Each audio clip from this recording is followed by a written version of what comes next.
No artist has shaped more how I see than David Hockney. The medical profession base everything on fear of death. The opposite of fear of death is love of life.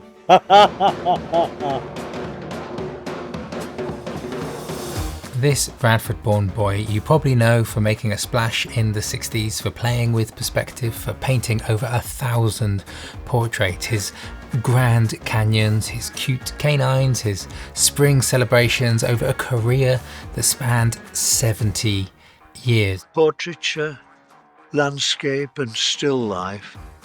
What else is there? He passed away on the 11th of June 2026, aged 88. Frankly, given his lifestyle, I'm pretty amazed he made it that far. I'm still a smoker, a happy smoker. Marvelous shadow. This man inspired me greatly, and I love his paintings. But what I want to celebrate in this tribute film is his vision. How he spread so much joy through his work, and how he sits on a pedestal for me about how all artists should tackle the challenges of technology. I've always embraced technology. I mean, I'm interested especially in technology that's about picture making. And realise there are problems with all kinds of depiction. I'm interested in depiction. Not all artists are, but I am. I must admit, it's a difficult area for some people to grasp, actually, but it's difficult to define exactly what depiction is. The breadth of Hockney's career is pretty hard to overstate.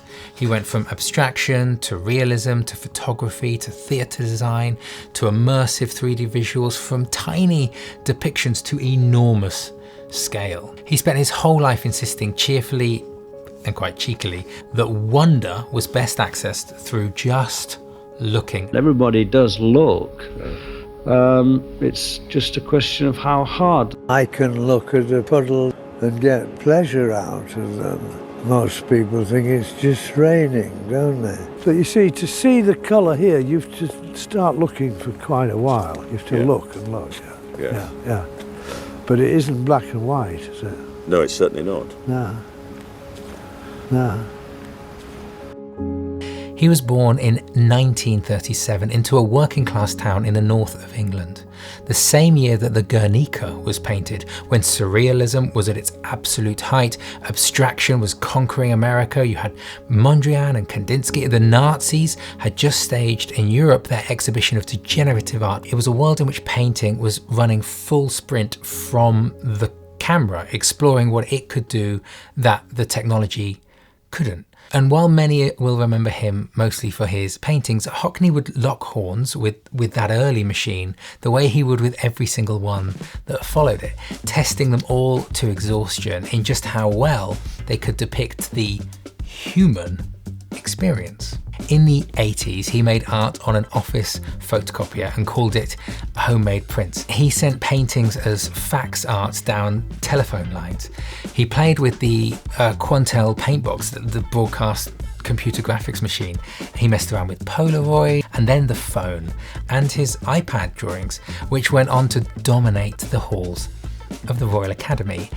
And yes, even at the very end of his life, when he was 85 years old, he put AI art experiments of his on the pyramid stage at Glastonbury. Every single time a new picture-making machine appeared, while his critics were drafting their incredibly dismissive letters to the newspapers decade after decade, Hockney was deep into his experiments. In a way, you can't destroy the drawings either, because it's not a real surface. And he challenged a different way to see every single decade. When they said painting was dead, I just thought, well, it can't be, because that would be just leaving everything to photography, to depict things, and it's not good enough. Photography, you're not really looking. But when you're drawing one blade of grass, you're looking, and then you see the other blades of grass. and you're always seeing more. But what's funny is actually, of my favourite work of Hockney's, I must admit, it's his photography. Because in the early 80s, Hockney was one of the most radical and prolific photographers alive. I began with using a Polaroid camera. Here you look at it. The first ones were done in Los Angeles, where I live. And I've got this catalogue from a 1983 exhibition he had. I love his Joiner series. One scene built from dozens, sometimes hundreds of separate photographs, all taken at a different time, overlapping in the same scene, repeating and often contradicting each other with impossible angles, feet that appear in 5 different photos. People dismissed them at the time as a bit of a gimmick, and I think they're the most underrated wonders of the way any artist has ever explored ways of seeing. Because it's far closer to how we actually see. Your eyes don't sweep across a scene in one smooth motion. They jitter in this kind of dance. They move in rapid jumps called saccades, and that's several every second. And your point of focus is actually very sharp and astonishingly small. It's about like 2 degrees in your whole field of vision, roughly like a thumbnail width when your arm's at length. Everything else, your brain just kind of fits together. Your mind just builds a scene from these fragments stitched together over time. And that's what Hockney's joiners are. They put time into the picture. You can feel the whole scene and the person witnessing it. Our cameraman here, you're looking through a hole, you're looking at like a window at me and so on. I don't connect with you over here. Here, if you see the perspective you think should go that way. The reason it goes this way is I'm walking past the chair. I see it this side, then the front, and then that side. If you do it that way, it means you've stood still. In fact, you're not quite there, actually. I began to then discover that perspective is a fascinating subject. But any cameraman will tell you it's not so easy to film the tallness of trees, for instance, because you have to look up to see the tallness. It's the tallness that would give you the majesty of the tree, isn't it? You know, the majestic nature. In his own cheeky way, he would often say that he had absolutely no problem with photography at all, as long as you don't mind viewing the world as a one-eyed cyclops, paralysed for a split second. Because that is not how humans see. He pointed out that if you look at a photograph of a scene, you're already looking at that scene for longer than the camera did. But he would point out that when you look at, say, a Rembrandt, you are looking at so much time spent with that scene, and if it's a portrait, with that other person. I've enjoyed painting the portraits. Yeah, I'm looking, and I mean, most people haven't experienced that. Somebody looking at them for 20 hours. It is a 20-hour exposure, actually. You learn slowly, you know, they have many faces in a way. And when I draw people I know well, in a way I don't bother about a likeness. It always is there somehow, whatever mood they were in, or you were in. I mean, it's about them and you, of course. Hockney argued that we've been trained to call that less real than a photograph. He's a really great access point to look at the likes of Van Gogh and Cézanne and the Cubists, because they weren't really distorting reality. They were just escaping the lens. They were returning to a much more human way of looking. And that led him to a lot of Japanese painting, which traditionally showed no shadows or any reflections, and the great Chinese scroll paintings that have no fixed viewpoint at all. And you move through the scene as the scroll unrolls, exactly as you would move through the world, incorporating time into a still image. These weren't primitive ways of seeing that perspective improved upon. He actually thought that perspective was quite limiting. Painters bent perspective. Leonardo bent perspective. In a way, nature doesn't really have perspective. Trees don't follow the rules of perspective. They're so complicated, I mean, the branches going every way, that perspective is no use for them, really. Some things are a bit unphotographable, I think, especially if it's space. And he would take the same idea of how to depict perspective as he would for colour. The way we see is dependent entirely on our environment, and when you come from something like London to LA, the biggest thing you notice is that explosion of colour, and that's what he tried to depict. And he brings all those elements of perspective and of colour into a picture like Nicholas Canyon that he did in 1980. Because there is a difference between trying to access a scene and trying to access how humans relate to a scene. And when you really think about it, the latter is much more relevant. For instance, the other day I got a catalogue. It was called the Golden Age of English Watercolours. I think, God, they are marvellous. Supposing these were photographs, how dull it would be. Every time you turn the page, there's another way of looking at it. There's a look at what he saw, shadows and things which are difficult in photography and can be marvellous in painting. And it shows you what painting can do and how really what photography can't, I think. And even in 2001, he had a book called Secret Knowledge, where he uncovered a still hotly disputed theory that the great masters used optical tools, including devices like the camera obscura, which you may have heard of, and art critics came after him in droves. He was accused of calling the old masters cheats, of reducing genius to copycats. But he didn't care.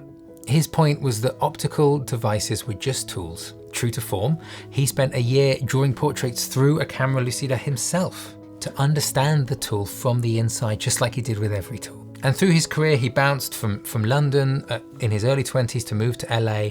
And while he loved the bohemian lifestyle and the freedom it gave a gay man in the 60s, and he could explore light and shadow and love and the limelight, it's when he went back to Yorkshire in his later years and started painting the British landscape, when I started to really engage with his work, because this is a landscape that I know well.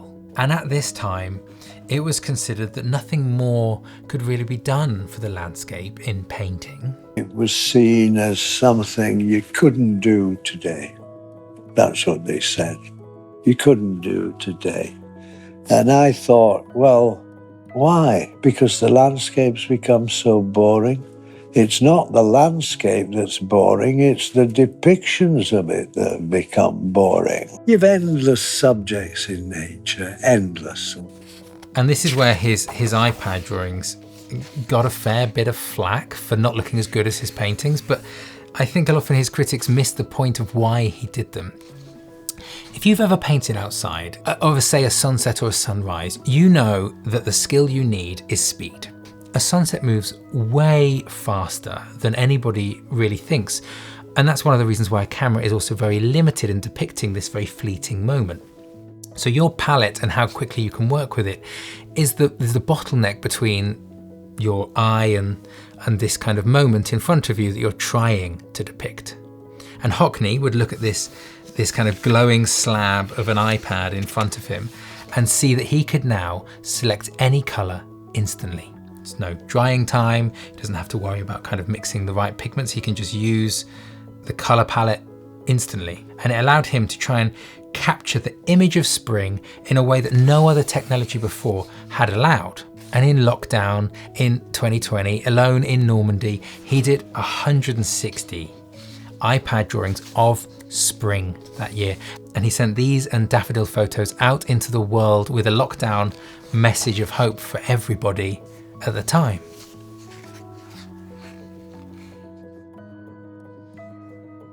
What I find quite ironic is he loved this technology. He never intended the iPad as a place to kind of hide and work away from the world. He intended it as a thing you could more easily take out into it, which isn't really how it ended up being used. But he took this technology to the limits of where he thought it could go, found them, and then moved on. And he was absolutely prolific. He worked so hard. Inspiration, she never visits the lazy. Did you know that? An artist can support hedonism But he can't be a hedonist himself because artists are workers. By definition, they work. You're out there in your gumboots and your cap in all weathers, Yeah. in the biting Yorkshire wind. So was Matisse, wasn't it? I mean, you have to notice what the artist does, not what they say, isn't it, really? And as images become more and more machine-made, he became fascinated more and more by them. He continued onwards into the much more polarizing technologies of today. And in June 2024, at 85 years old, Hockney debuted his first AI-assisted artwork on the Pyramid stage at Glastonbury. And I don't want to get into the AI debate here, that's not what today's for. And to him, this was simply a new tool that appeared, and an 85-year-old man picked it up to see what it could and couldn't do. And sadly, for us, this was an experiment he couldn't finish. And in a world when any artist who engages with AI is just more hounded than ever by the arts community because of all of the morality and issues around this new technology, I feel it is a real loss to the world to have an artist who would have ploughed through it to understand its potential regardless of what anyone else thought, like he had so many times before. But alas, at the point where people are so fixed and polarized in their opinions on this latest technology, we have lost one of the greatest explorers to guide us. But I will say this, Hockney spent his whole life on the difference between what machines record and what humans see. And he understood that distinction more deeply than anyone who remains alive today. Whether you like or dislike his output, I think you cannot deny the beauty in his process. And the one thing underneath every single thing that Hockney ever did, a promotion of looking. Most people don't look very much, do they? They scan the ground in front of them so they can walk. But they don't really look at things. You might go out to sketch some foliage in honour of him and try to really look, and you might find that you very quickly become completely overwhelmed and feel like you've failed in your depiction of this scene. And if Hockney was sitting next to you, he might even make it even more complex. He'd point out to you how the shadows under a canopy are actually full of purple, or how the path on a bright summer's day in the woods is actually way darker than the equivalent path in winter because the leaves have closed over it. And the difference between the flickering, sharp depictions of shadows in a crisp summer's day versus the kind of mist of a morning in January. And Hockney wouldn't have cared one bit about whether your sketch was any good, but he would have been delighted that this depth of interest was opening up a wonder of the world in front of you. And he encouraged everyone to draw because he said that everyone had a unique way to depict a unique experience, and he found all of them fascinating. Just draw yourself. And if you draw, you'll develop a style. Because handwriting is a style. If you can handwrite, you can draw. It will be another view of the world from another person. Today, with screens constantly in front of our faces, we don't have to work to look. It's just given to us. We've become increasingly passive. Hockney's true legacy is that infinitely more beauty exists even in the most seemingly boring things in the real world if you train yourself to see it. If you took Van Gogh and put him into the dreariest kind of American motel room, I suspect at the end of a week he'd still come out with interesting paintings. The hole in the carpet he'd paint, wouldn't he? He could somehow everything becomes interesting because he's looking at it.